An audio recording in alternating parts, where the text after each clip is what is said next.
teman-teman. Perkenalkan, nama saya Adela Linda. Saya dari Prodi PGSD dengan NPM 25103621. Pada video ini, saya akan membahas materi tentang nilai dan norma konstitusional Undang-Undang Dasar Negara Republik Indonesia 1945 dan konstitusionalitas ketentuan perundang-undangan di bawah Undang-Undang Dasar. Saya membuat video ini untuk memenuhi tugas UAS saya dari mata kuliah Pendidikan Kewarganegaraan. Selamat menyaksikan.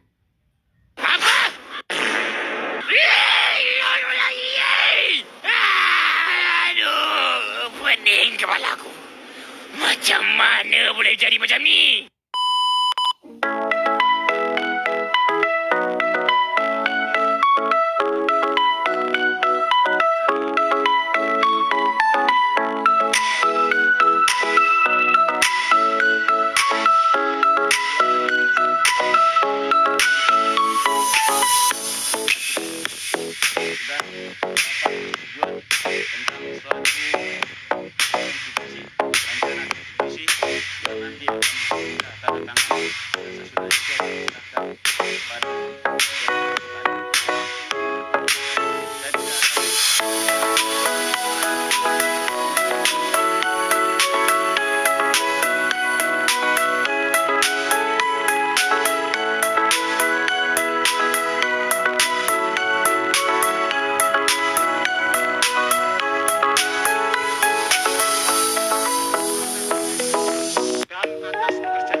Nominasi.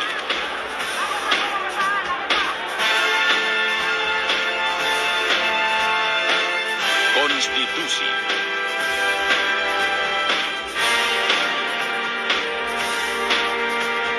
Dikawal. Ditafsir. Peradilan yang bebas. Terpercaya. Indonesia tanah airku, tanah tumpah darahku. Di sanalah aku berdiri, jadi pandu hidupku. Indonesia kebangsaanku, bangsa dan tanah airku. Marilah kita berseru, Indonesia bersatu. Hiduplah tanahku, hiduplah negeriku, bangsaku, rakyatku semuanya. Bangunlah jiwanya, bangunlah badannya untuk Indonesia Raya. Indonesia Raya, merdeka, merdeka, tanahku, negeriku yang ku cinta. Indonesia Raya, merdeka, merdeka, hiduplah Indonesia Raya. Indonesia tanah yang mulia, tanah kita yang kaya. Di sanalah aku berdiri untuk selama-lamanya. Indonesia tanah pusaka, jaga kita semuanya. Marilah kita mendoa Indonesia bahagia. Suburlah tanahnya, suburlah jiwanya, bangsanya, rakyatnya semuanya. Sadarlah hatinya, sadarlah budinya untuk Indonesia Raya. Indonesia Raya, merdeka, merdeka, tanahku, negeriku yang ku cinta. Indonesia Raya, merdeka, merdeka, hiduplah Indonesia Raya. Indonesia tanah yang suci, tanah kita yang satu. Sanalah aku berdiri, jaga ibu sejati. Indonesia tanah berseri, tanah yang aku sayangi. Marilah kita berjanji, Indonesia abadi. Selamatlah rakyatnya, selamatlah putranya, pulaunya, lautnya, semuanya. Majulah negerinya, majulah pandunya untuk Indonesia Raya.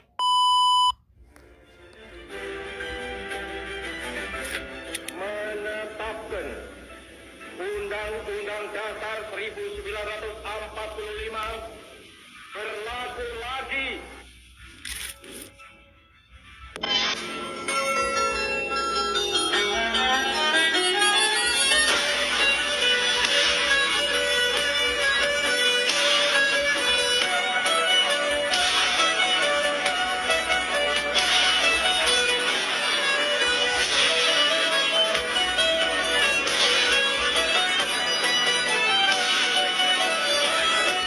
Tahun 1950-an adalah masa ujian bagi bangsa Indonesia yang baru merdeka. Setelah menyatakan diri sebagai negara kesatuan dengan sistem parlementer, Indonesia mengalami ketidakstabilan politik yang berkepanjangan. Kabinet silih berganti, jatuh bangun dalam waktu singkat. Dan partai-partai politik besar terjebak dalam tarik-menarik kepentingan ideologis. Sementara itu, rakyat semakin haus akan arah dan kepastian. Sebagai solusi konstitusional, konstituante dibentuk lewat pemilu 1955 untuk merumuskan Undang-Undang Dasar baru. Namun, harapan itu kandas. Selama 3 tahun bersidang, konstituante tak kunjung berhasil mencapai kesepakatan. Usulan untuk kembali ke UUD 45 tidak pernah mencapai suara mayoritas 2/3 yang disyaratkan. Kebuntuan itu membuat keadaan semakin genting. Kepercayaan publik melemah, arah pembangunan kabur, dan Indonesia berada di persimpangan jalan sejarah.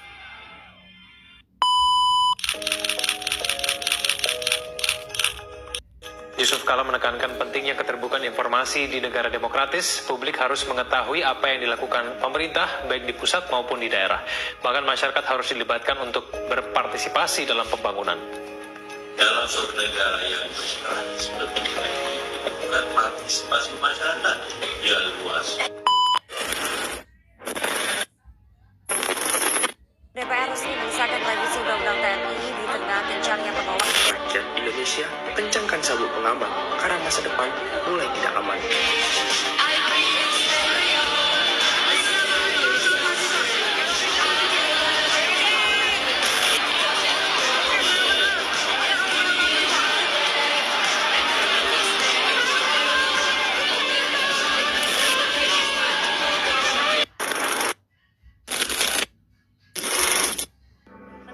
Tenaga Kerjaan Ida Fauzia dalam silang resmi Kementerian Ketenagakerjaan menjelaskan poin-poin terkait rancangan Undang-Undang Omnibus Law Cipta Lapangan Kerja.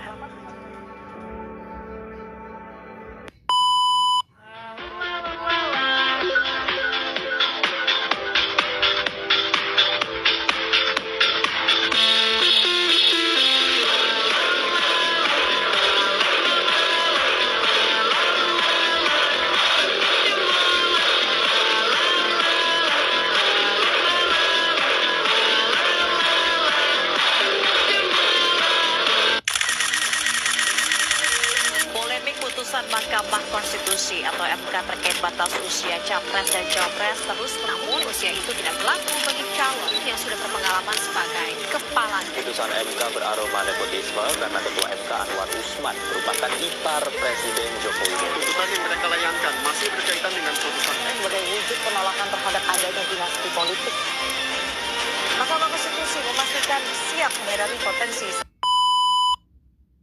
Yang pertama, konsep dasar konstitusi dan konstitusionalisme untuk memahami Undang-Undang Dasar Negara Republik Indonesia 1945. Kita harus mulai dari konsep dasarnya, yaitu 1. Konstitusi dalam arti luas.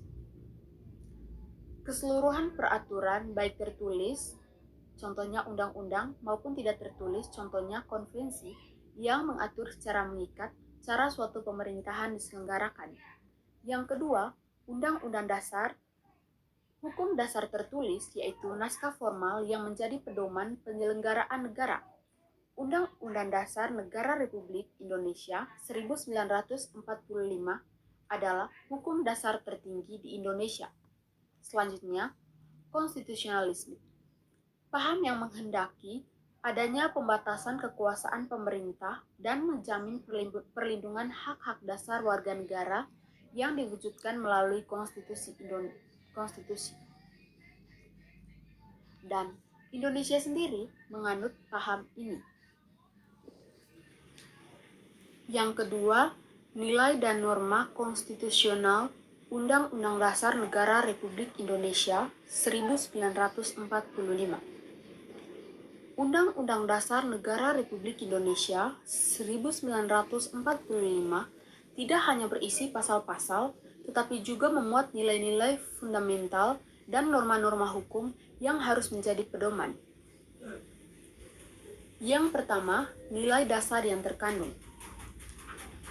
Nilai-nilai ini bersumber dari pembukaan Undang-Undang Dasar 1945 yang merupakan pokok kaidah fundamental negara atau Stats Fundamental Norm dan tidak dapat diubah dan terdapat dalam pasal 31 ayat 5. Dan nilai yang terkandung yang pertama, nilai ketuhanan. Tercermin dalam sila pertama Pancasila dan jaminan kebebasan beragama dan terdapat pada pasal 28E ayat 1 dan pasal 29. Ini mendasari moralitas dan etika penyelenggaraan negara. Yang kedua, nilai kemanusiaan dan keadilan. tercermin dalam sila kedua dan kelima serta diperluas dalam jaminan hak asasi manusia atau HAM yang rinci. Konstitusi menjamin setiap orang berhak mendapat perlakuan yang adil. Yang ketiga, nilai persatuan atau nasionalisme, tercermin dalam sila ketiga dan penegasan bentuk Negara Kesatuan Republik Indonesia atau NKRI dan terdapat pada pasal 1 ayat 1. Negara kesatuan adalah harga mati. Selanjutnya, nilai kerakyatan dan demokrasi, tercermin dalam sila keempat. Konstitusi menegaskan bahwa kedaulatan berada di tangan rakyat dan dilaksanakan menurut Undang-Undang Dasar. Dan pada pasal 1 dan materi ini terdapat pada pasal 1 ayat 2. Ini adalah ciri utama negara hukum demokrasi. Nilai tujuan negara tercantum dalam aliniat keempat pembukaan Undang-Undang Dasar 1945, yaitu melindungi segenap bangsa, memajukan kesejahteraan umum, mencerdaskan kehidupan bangsa, ikut melaksanakan ketertiban dunia. B. Norma konstitusi atau sifat konstitusi. Norma-norma dalam konstitusi diklasifikasikan berdasarkan implementasinya dalam praktik ketatanegaraan. Yang pertama, nilai normatif. Suatu konstitusi yang diakui secara hukum dan dilaksanakan secara murni dan konsekuen dalam praktik. Undang-Undang Dasar Negara Republik Indonesia 1945 pasca amandemen idealnya berusaha mencapai nilai ini. Yang kedua, nilai nominal. Konstitusi yang secara hukum berlaku tetapi kenyataan tidak dilaksanakan atau tidak memiliki kenyataan yang sempurna. Ini sering terjadi karena keterbatasan politik atau sosial. Selanjutnya, nilai simantik. Konstitusi yang hanya berfungsi sebagai legalitas formal untuk menjalankan kekuasaan politik yang telah ada tanpa membatasi kekuasaan secara substantif. Ini adalah kritik yang sering dilayangkan pada masa Orde Baru. Yang ketiga, pilar pokok Undang-Undang Dasar Negara Republik Indonesia 1945 pasca amandemen. Perubahan Undang-Undang Dasar Negara Republik Indonesia 1945 sebanyak 4 kali, yaitu pada tahun 1999 sampai dengan pada tahun 2002, menguatkan prinsip-prinsip konstitusionalisme. Yang pertama, supremasi konstitusi. Di sini, pemerintah menempatkan Undang-Undang Dasar sebagai hukum tertinggi yang harus dipatuhi oleh semua lembaga negara dan peraturan di bawahnya. Yang kedua, pembatasan kekuasaan. Pemerintah mengubah sistem sebelumnya yang cenderung sentralistik dan eksesif atau supremasi MPR menjadi sistem checks and balance antar lembaga negara seperti eksekutif, legislatif, yudikatif. Selanjutnya, jaminan HAM yang kuat.